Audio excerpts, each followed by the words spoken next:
Hi everyone!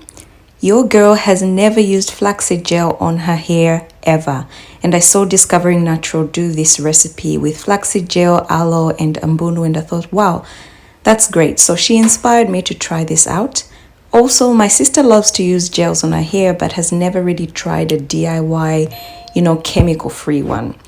So I did have some challenges with this gel and I did try to rescue it, but you guys are gonna have to watch to find out how it all goes down.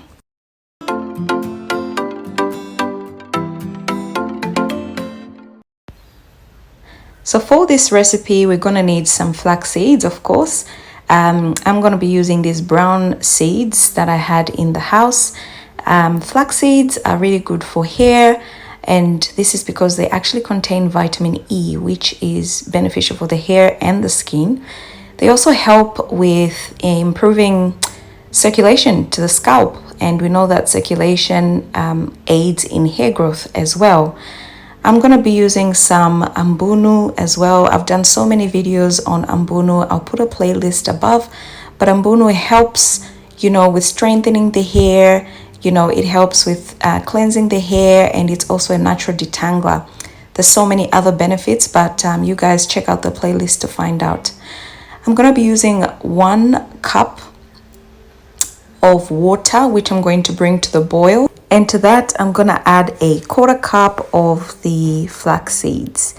And we have to go ahead and stir that because we don't want it sticking to the pot. And even if you use a non-stick pot, as I am, you will find out that, if you don't stir this constantly, the gel starts to stick to the bottom. So we don't want that. Anyway, we're going to leave that to boil for about 5 minutes. And in the meantime, I will quickly prep our aloe.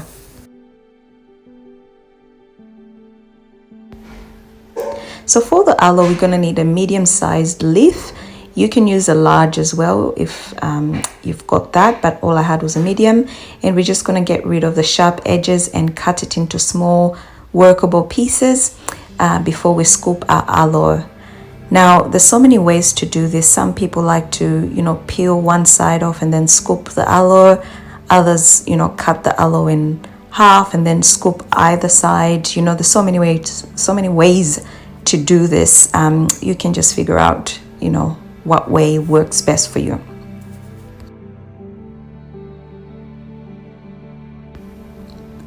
The aloe is so full of water and very hydrating, so you rarely need water to, blend it through. But if you do, you can add just a little bit.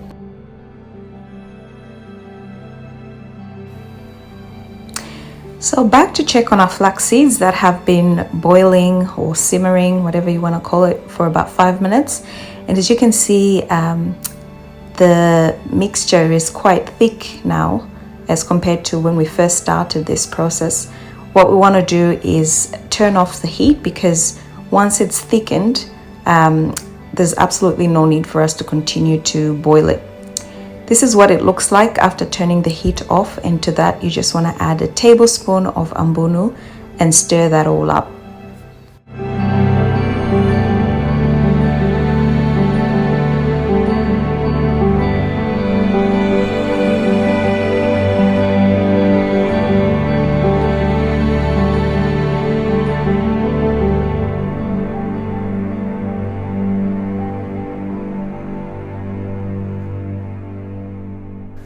Next, we're going to add our aloe to the mixture and stir that all up together.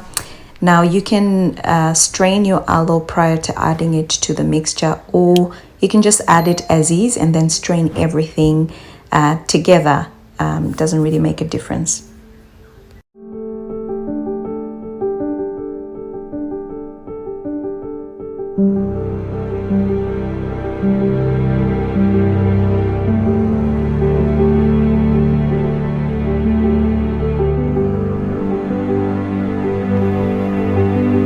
So after resting my gel for about 15 minutes, it was all ready to strain. It's really important to let this cool because you don't want to burn yourself as you try to strain it through the pantyhose. There's so many ways to strain this. Some people use a cheesecloth. I just find that the pantyhose work just fine for me. The gel is pretty thick, so just be careful not to pop your pantyhose as you try to strain the gel out.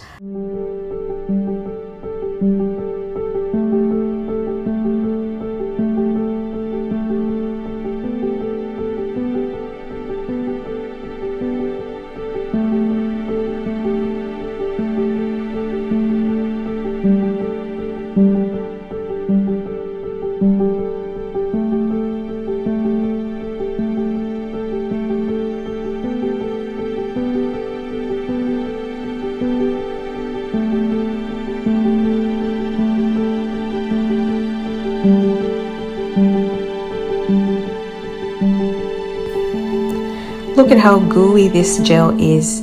It's so nice to play with. It's kind of therapeutic, to be honest. It's so slimy, and I find that this amount is the perfect amount for my hair length and thickness. I'm gonna add some lavender oil to it because it just helps give it a little bit of a nice scent, and also lavender is good for preserving. DIYs, it's an optional step, especially if you're going straight ahead to use the gel. So I place it in a jar and it's all ready for me to use. So I'm starting off with freshly washed hair. I have moisturized my hair with a leave-in conditioner and some castor oil to seal the moisture. And I'm just going to go ahead and start applying the gel to my hair. This gel is so nice and luxurious when I applied it to my hair. It provided me with a good amount of slip. It was, nice on my hair. It helped me detangle my hair. And as you can see, I was obviously using way more than I should have in the first place. And also bearing in mind that I had put in my leave-in conditioner and castor oil prior. I didn't think too much of the white product residue because I thought, oh well, it'll just dry out on its own, and just got really carried away with the detangling properties that it had. And I think that was the first mistake I made. My curls were popping, it really did help define my curls, and my Denman brush obviously helped with that as well. But yeah, we got a bit happy. And once the gel had dried up, as you can see, guys, I did suffer a lot of residue. My hair felt crunchy, dry, and overall not nice. I just went to bed and remade the gel the following day and decided to use some oil this time. So I rinsed my hair off and took you guys' advice because I put a post on my community YouTube and decided I'm just going to use a little bit of it and use some oil as well. So that's what I did after rinsing the previous gel, guys. Imagine my grief. So this is what I was working with after applying a tiny bit of the gel, and my results the following day were much better, but I wouldn't call them great. I mean, I had some definition, but I know that flaxseed can actually give better definition than I got from this particular twist out. How do you guys avoid the residue and flakes in your flaxseed gel? Have you used it before? I mean, great advice from everybody that responded to my post on YouTube. Thank you so much for coming to the rescue, because I was actually in the middle of it. But I'd really like to know how you guys avoid flakes and residue when using flaxseed. What products do you use, etc. Thanks so much for coming up and watching this video.